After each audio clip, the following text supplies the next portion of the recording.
சரியாக சொல்ல வேண்டுமானால் சீமானுக்கு ஒரு ஆகச்சிறந்த ஆப்பை சொல்லியிருக்கிறார் விஜயலட்சுமி. விஜயலட்சுமி வழக்கறிஞர், அரசு வழக்கறிஞர் உள்ளபடி சொல்லியிருக்கிறார்கள். ஆக 4 வாரத்தில் பதில் சொல்லி ஆகணும். செட்டில்மெண்ட் பண்ணுறியா இல்லை தாலியை கட்டுறியா அப்படின்னு கட்ட பஞ்சாயத்து பண்ணால் பார்த்தீங்கன்னா அந்த துணியில் இன்னைக்கு சுப்ரீம் கோர்ட் கேள்வி கேட்டிருக்கிறது. No, let me record that she is not willing to enter settlement. Then the matter may be adjourned. Adjourned by 33.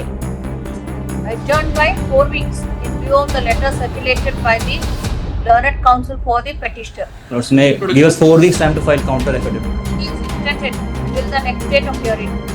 4 வாரம் கொடுங்க எஜமான், 4 வாரம் கொடுங்க மேடம், நாங்கள் ஒரு முடிவுக்கு வந்துடும். செட்டில்மெண்ட் பண்ணுறோமா இல்லை பேசி சமரசமாகறோமா இல்லை விஜயலட்சுமி காலையே விழுகிறோமா அதை நாங்கள் பேசி ஒரு முடிவுக்கு வந்துடும், அவசரப்பட்டு எந்த உத்தரவும் போட்டாரேன்னு சொல்லி வாய்தா வாங்கியிருக்கிறார் சீமான். 4 weeks time granted to the respondent number 2 to file counter. இப்போ ஏன்டா உங்களுக்கு கொஞ்சம் கூட கூச்சமே இல்லையாடா? கொஞ்சம் கூட வெக்கம் சூடு சொரணை எதுவுமே கிடையாதாடா? பிழைப்புக்காக என்ன வேண்டாலும் செய்வீங்களாடா? உங்கள் சொகுசு வாழ்க்கைக்காக எந்த எல்லைக்கும் போவீங்களாடா? படுத்தே விட்டானா ஏன் சொல்லுவாங்க பாருங்க. அந்த மாதிரி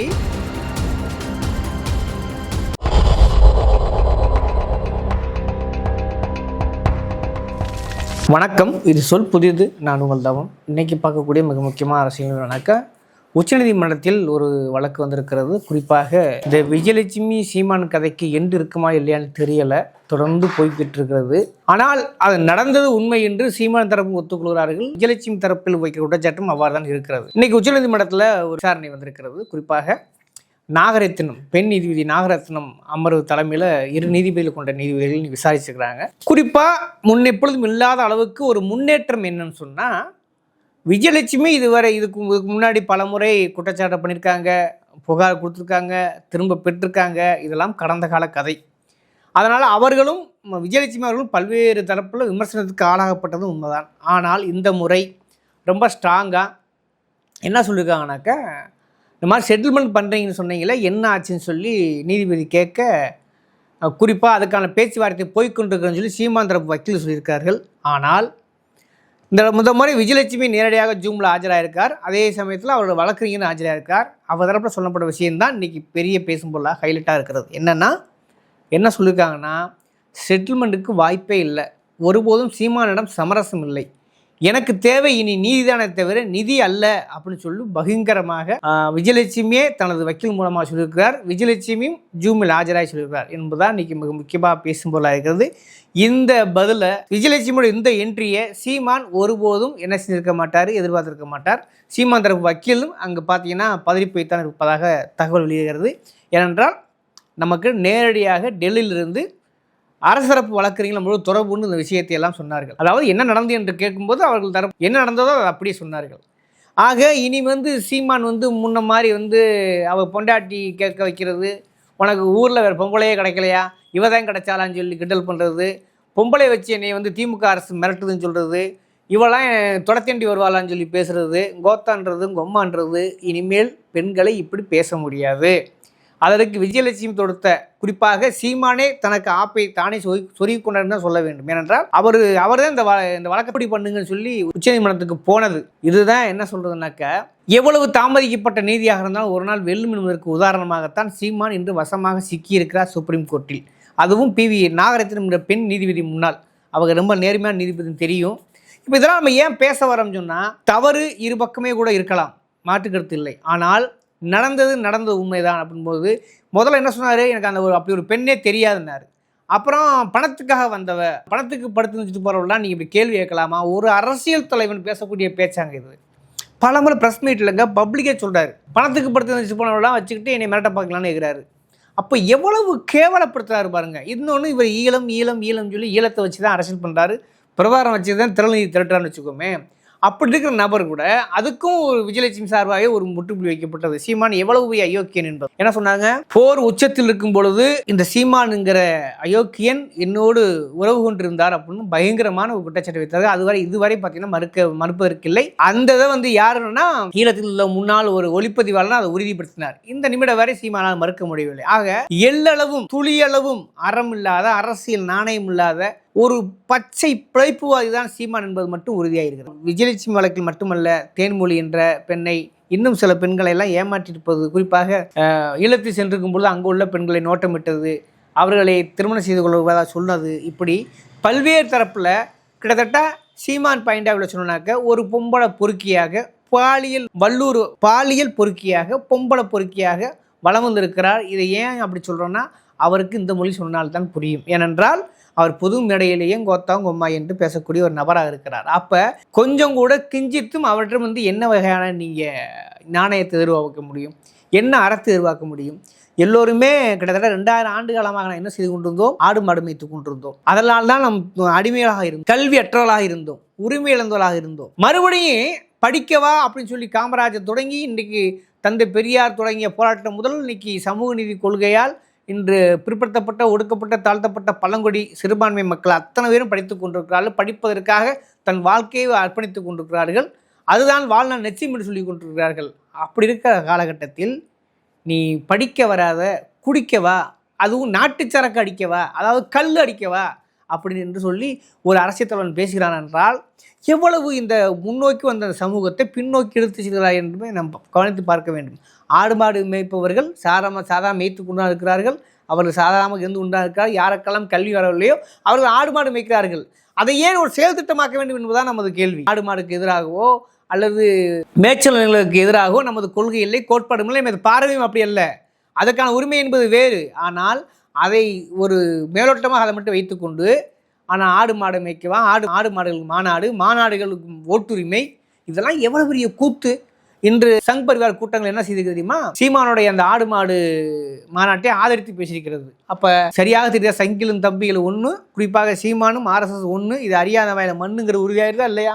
அப்போ ஒரு சமூகத்தையே காயடிக்கப்பட்ட சமூகமாக அடி மாடுகளாக மாற்றக்கூடிய அதிபயங்கரமான ஆபத்தான ஒரு அயோக்கியத்தன அரசியல் செய்து கொண்டிருக்கிறார் சீமான். அதனால்தான் தொடர்ந்து அவருக்கு எதிராக பேசி கொண்டிருக்கிறோம். ஆக ஆடு மாடு விஷயத்திலும் சங்கில் ஒத்து போயிருக்கிறார். இப்பொழுது பெண்கள் விஷயத்திலும் மிக தரக்குறைவாக நடந்து கொண்டிருப்பது அம்பலமாக இருக்கிறது. உச்சநீதிமன்றம் நிச்சயமாக ஒரு ஆப்பை சொல்லியிருக்கு என்று தான் சொல்ல வேண்டும். ஏனென்றால் இந்த இடத்தில் விஜயலட்சுமி அவர்கள் இப்பொழுதாவது மிக தெளிவான ஒரு தீர்க்கமான முடிவுக்கு வந்திருக்கார் என்று நம்புவோமாக. அப்படியே இருந்தால்தான் உங்களுக்கு நீதி கிடைக்கும். ஏனென்றால் இவர் இதையா சொல்லி ஒரு 50,000 கொடுத்து 1 லட்சத்தை கொடுத்து இந்த மாமா பையன் சாட்டை இருக்கான் பார்த்தீங்களா, அவனை கொடுத்து சமரசம் இருக்கான அத்தனை வாய்ப்புகளும் இருக்கிறது. திரும்ப ஏமாந்து விட வேண்டாம் என்பது சகோதரி விஜயலட்சுமி நான் வைக்கக்கூடிய கோரிக்கை என்று நான் கருதுகிறேன். ஏனென்றால் தொடர்ந்து சீமான் பேர்வழி குறிப்பாக ஏமாற்றி கொண்டு இருக்கிறார். இதுக்கடையில் பார்த்தீங்கன்னாக்கா அந்த அரசியல் நாகரிகத்தை பற்றி சீமான் அவ்வப்போது பேசுறதாங்க ரொம்ப வேதனையாக இருக்குது. ஒரு பொது மேடையில் தன் சொந்த கட்சிக்காரர்கள் கூட கொஞ்சம் கூட மரியாதை இல்லாமல், ஒரு சுயமரியாதை இல்லாமல் கேவலமாக பேசக்கூடிய இந்த நபர் அரசியல் நாகரிகத்தை பற்றி பலம் பாடம் இருக்க ஆரம்பிச்சிட்டார். என்னடா என்ன சொல்கிறது, எளிய அவனமாக போகுதுன்னு பார்த்தா நேற்று முதல்வர் அவர்களை சந்திக்க சென்றிருக்கிறார்.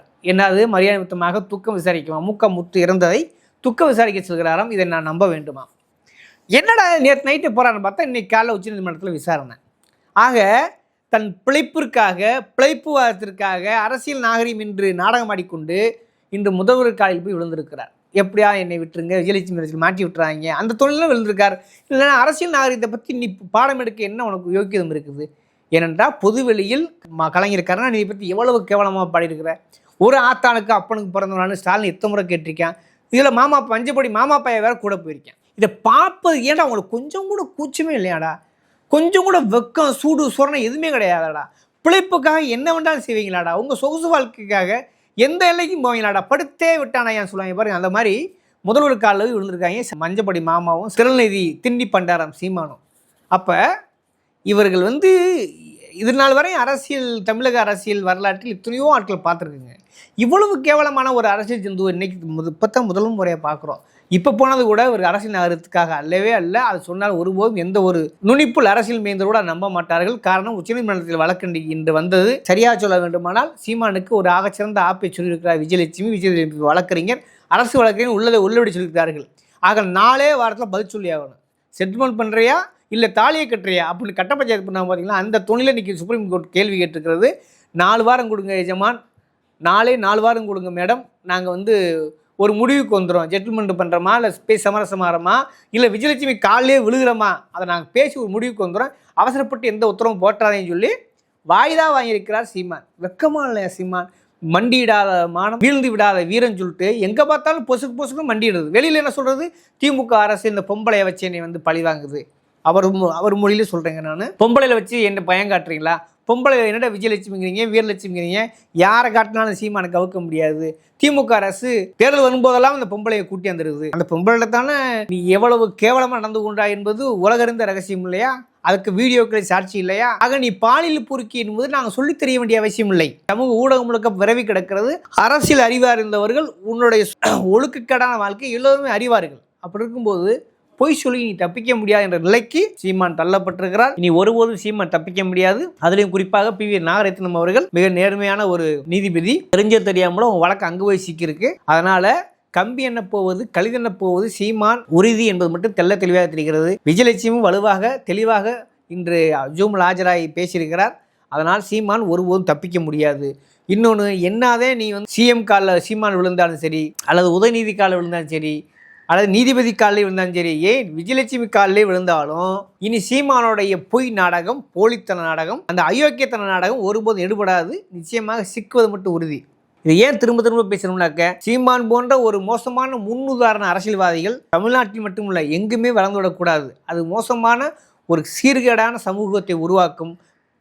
படிக்காதவர்களை, ஆடு மாடு மேய்ப்பவர்களை, அடி முட்டாள்களை அடி மாடுகளாக மாற்றக்கூடிய ஆபத்தான அரசு செய்து கொண்டிருக்கிறார் சீமான். அதனால்தான் தொடர்ந்து சீமானுக்கு எதிராக பேசிக் கொண்டிருக்கிறோம். காரணம், சீமான் செய்வது அரசியல் அல்ல, 100% அயோக்கியத்தனம், 100% பிழைப்புவாதம், 100% குழப்பவாதம், 100% தமிழ் தேசியத்துக்கு எதிரான ஒரு மோசமான சாதிய போலி தமிழ் தேசியவாதம். அதனாலதான் திரும்ப திரும்ப பேசுறேன். ஏன்னா குடிப்பெருமை பேசக்கூடிய ஒரு கோமாளி தான் இந்த சீமான். ஆக இந்த சீமானை இந்த தமிழ் சமூகம் இனங்கண்டு புறந்தள்ள வேண்டும். இல்லை என்றால் வருங்கால தமிழ் சமூகத்தை எந்த கொம்பனாலும் காப்பாற்ற முடியாது. அப்படியான ஒரு ஆபத்தான அரசியல் செய்து கொண்டிருக்கிறார் சீமான். அந்த வகையில் தான் அவர் பாயிண்ட் ஆஃப் வியூவில் சொல்கிறேன், இந்த பொம்பளை விஷயத்தை சிக்கியிருக்கிறார் சீமான். ஏன்னா பொம்பளைன்னு சொன்னதே அவர் சீமானுக்கு வழங்கு. அதனால தான் சொல்கிறேன், பொம்பளை கேஸில் சிக்கி விட்டார் சீமான். ஏனென்றால் வலசரவாக்கம் அவன் வந்து சுற்றுச்சூழலுக்காக போராடி, சமூக நீதிக்காக போராடி, பாஜகவுக்கு எதிராக போராடி, பாசிசத்துக்கு எதிராக போராடி சிறை செல்வது வழக்கம். ஆனால் இந்த சீமான் மட்டும்தான் ஒரு பொம்பளை கேஸுக்காக, அது ஏன்னா சீமான் பணியில் சொல்ல வேண்டியிருக்கு, அப்போ தான் புரியும். ஒரு பொம்பளை கேஸுக்காக தம்பிகளெல்லாம் இந்த வலசரவாக்கம் அழைத்த ஒரு தற்குறி தான், ஒரு சுயநல சோம்பி தான் சீமான். அவர் இன்னைக்கு உயர்நீதிமன்றம் மட்டுமல்ல உச்சநீதிமன்றம் ஆப்பை சொல்லியிருக்கிறது. நிச்சயமாக நாளே வாரத்தில் சீமான் கழுதிங்க போவது உறுதி என்று மட்டும் தெள்ள தெளிவாக தெரிகிறது. தொடர்ந்து சீமானை தோல்வி உரிப்போம். நன்றி, வணக்கம்.